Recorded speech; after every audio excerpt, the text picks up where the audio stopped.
Alright, so today we're going to walk through how to do some basic performance calculations.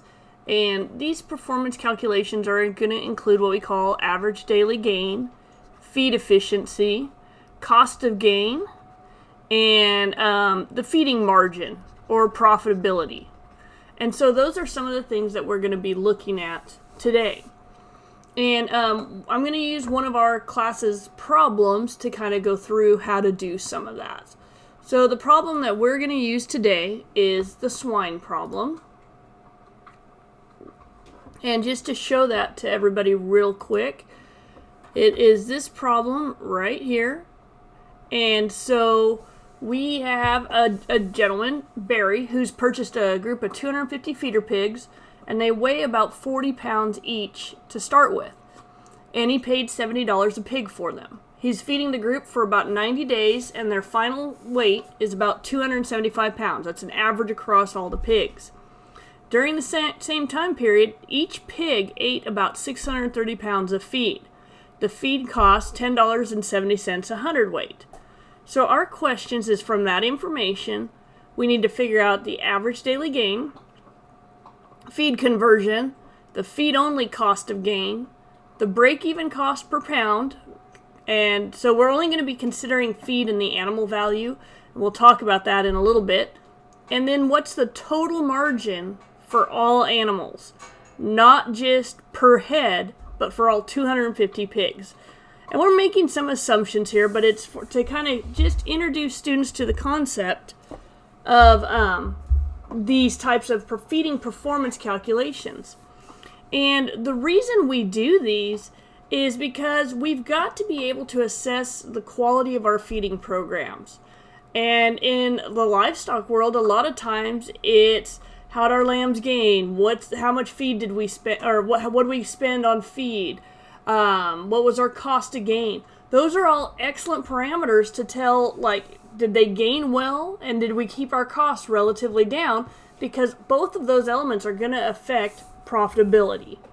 And so that's kind of why I do these examples in our feeds and feeding class. Alright, so now that we know the problem we're going to be working on, let's go ahead and get started. And so I had named...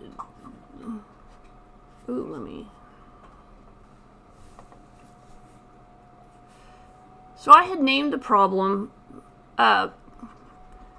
Barry Bluebutt, because we're talking about crossbred hogs, and Yorkshire Hampshire cross kind of has a grayish hip usually on them, and so we call those blue butts. That's why the name, for those that maybe aren't as familiar with the swine industry.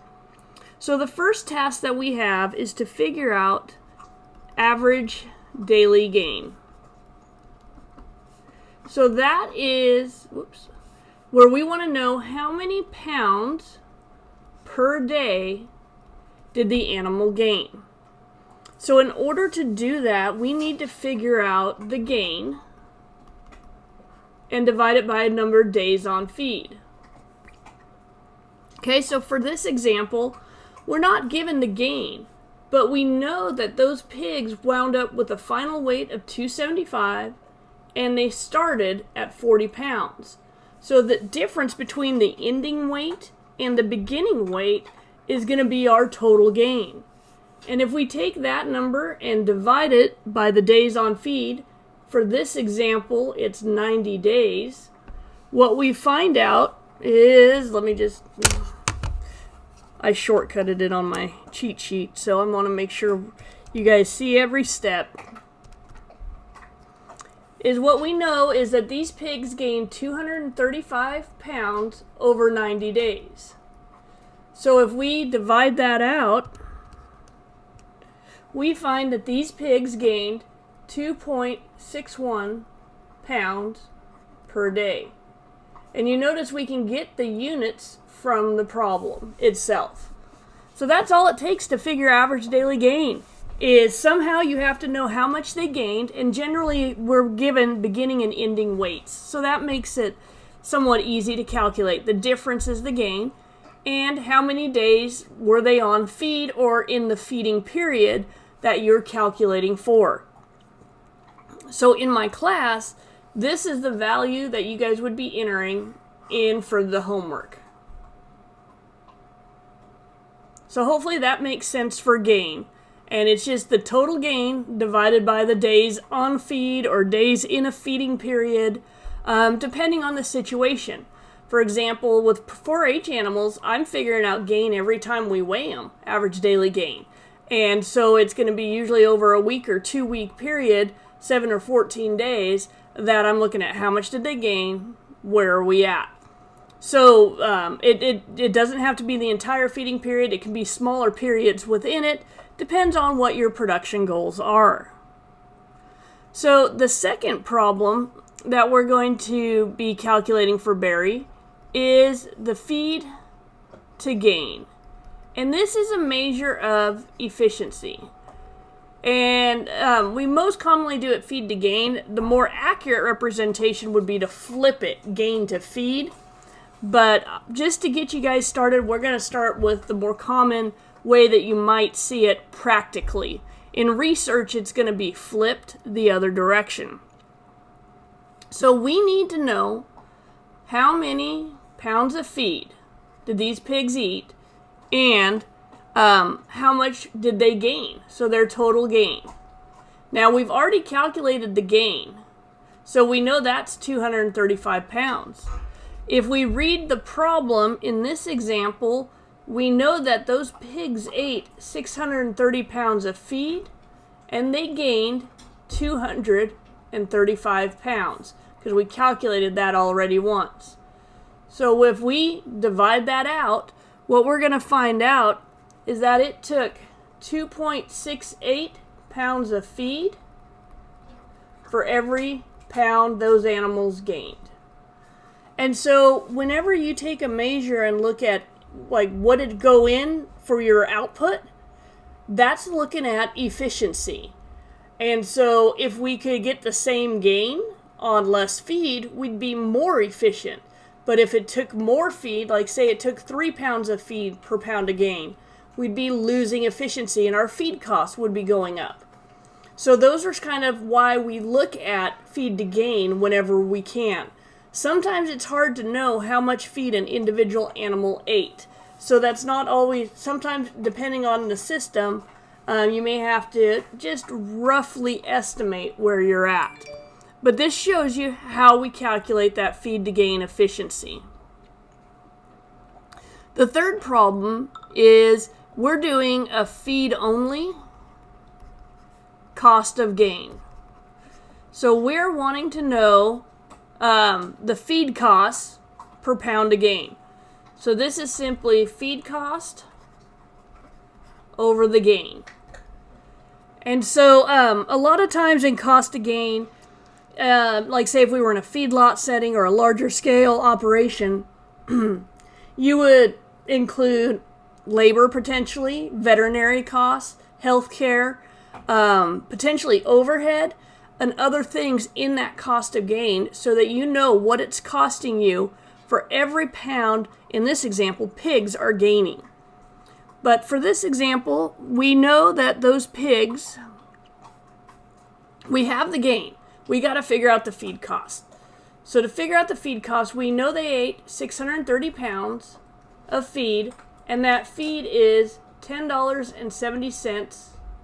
Whoops. I don't know why I put the dollar sign right there.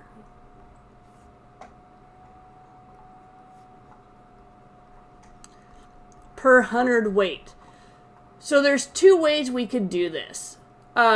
We could just divide this value by 100 and realize that it's the same as 0.107 cents per pound. Or we could divide this by 100 and realize that this is 6.3 CWT. Either way should get you to the same answer. And so what I did was I just took the 6.3, and so these two would be in the same units. The main thing is just getting them in the same units regardless. So 6.3 times 10.7 gives us $67.41. So that's what the feed only cost to feed each pig. My decimal points aren't showing up really big on here. So now we're going to take that feed cost and divide it by the gain, which we've already calculated several times. So you're going to see that we're going to wind up with units of cost per pound of gain. And if we do that, we're going to find out that it cost us 29 cents for every 1 pound that pig gained. So that's another way that we could scale and look at what our feed costs are.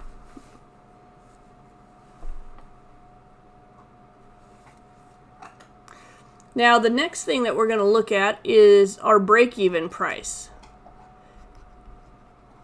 And break-even is what we need to sell those animals for to at least cover our base costs. So for our break-even, we're only going to consider the value of the pig at purchase plus the feed. That's what we're after. So now we know our feed costs. We just calculated it. So the feed is $67.41. And according to the problem, Barry paid $70 per pig. So his total cost is $137.41. So when he sells those pigs at market, he has to recoup at least $137 to cover feed and the purchase price of the pig. And so if he doesn't, he's losing money. So anything above that is going to be profit. Now, a lot of times we sell livestock per pound. So if this would be the break-even cost for the animal, but to get the break-even cost per pound, you simply divide by the sale weight. Okay? So in this case, it's the sale weight, which is 275 pounds. That's the finished weight for Barry's pigs. And what we find out is he has to sell those pigs for 50 cents per pound to be able to break even on his feed and his value of the pigs at purchase. And so break even is very handy to be able to calculate. And especially if you start buying and selling animals, you got to know where your break evens are, what it's going to cost you. For example, I know at the sheep unit that our average cost to finish out a lamb is running about $40 to $50, somewhere in there, if we take a lamb from weaning and get it to 140 pounds for market weight, with the cost of our feeds that we use and what we have. So I know that. So I could figure out a quick break even. If I bought animals at this, what would I have to sell them for?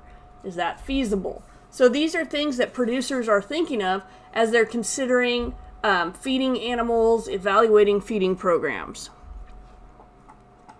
So now, the next problem was to look at the feeding margin, meaning profit or loss. And we're doing this for all animals. So all 250 pigs that Barry has, we're going to do this. So what I did was I took the 250 pigs and multiplied times 275 pounds each, because that's the sale weight, times, and I think he sold them, yep, he sold them at 25 cents a pound. So things are not looking good for Barry. We're just going to put it that way. So if we multiply all of this out, we get $17,187.50 for what he made off those pigs. Now what we're going to do is we're going to figure out for those 250 pigs, if he sold them at 275 pounds, or he sold them for what, and he needed to break even on them, we know that his feed costs and his initial purchase price, this is what he needs to make out of them. So we know that he needs to make at least $137. What we find out is that he should have made $34,352.50. And so right away what we realize is Barry's margin is negative, because what you're going to do is you're going to subtract the actual sale value from the break-even value. So we wind up with a negative $17,165. That's his margin. Not a good year for feeding pigs. And so, but that's just an example to show you that it's like, okay, we need to do things cheaper. The pig market tanked. There could be a lot of things. And so this total margin can be positive or negative. But I have you guys figure it out on over a group or a lot of animals, like the 250 pigs, just so you can see how it adds up. Because realizing he's losing 50 cents a pound, that doesn't sound like a whole lot until you put it over 250 pigs and you realize he's lost over $17,000. So that's why we kind of go through these calculations. And don't forget, students, you can reference the Skillathon calculation sheet. It has the formulas in here. And this is just a great way. You're going to need this in future classes. And so we want to introduce it here in this class. So have a good one. That wraps up this video for performance calculations.